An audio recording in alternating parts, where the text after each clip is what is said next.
വയറ് നിറച്ച് ഭക്ഷണം കഴിക്കുന്ന ആളുകൾ പരലോകത്തെത്തിയാൽ അവരുടെ അവസ്ഥ എന്തായിരിക്കുമെന്ന് നബി സല്ലല്ലാഹു അലൈഹി വസല്ലം തങ്ങള് വിവരിക്കുന്നതായിട്ട് കാണാം. ഇന്ന അഹ്ല ശിബഇ ഫിദ് ദുനിയ, ദുനിയാവിൽ തീർച്ചയായും വയറ് നിറച്ച് ഭക്ഷണം കഴിക്കുന്നവർ ഹും അഹ്ലുൽ ജൂഇ ഫിൽ ആഖിറ, പരലോകത്തെത്തിയാൽ ഏറ്റവും കൂടുതൽ വിശപ്പുള്ളവർ അവർക്കാണ്. അപ്പൊ ഒരിക്കലും നമ്മൾ വയറ് നിറച്ച് ഭക്ഷണം കഴിക്കരുത്. പിന്നെ എങ്ങനെയാണ് കഴിക്കേണ്ടത്? വയറിന്റെ മൂന്നിലൊന്ന് ഭക്ഷണം, മൂന്നിലൊന്ന് വെള്ളം, മറ്റു മൂന്നിലൊന്ന് ഒഴിച്ചിടുകയും ചെയ്യണം. ഈ രൂപത്തിലാണെങ്കിൽ ഒരുപാട് രോഗങ്ങൾ നമുക്ക് കുറയും.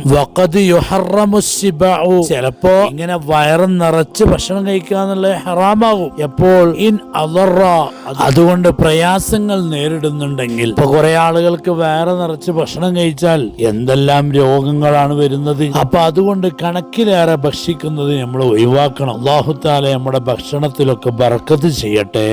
ആമീൻ.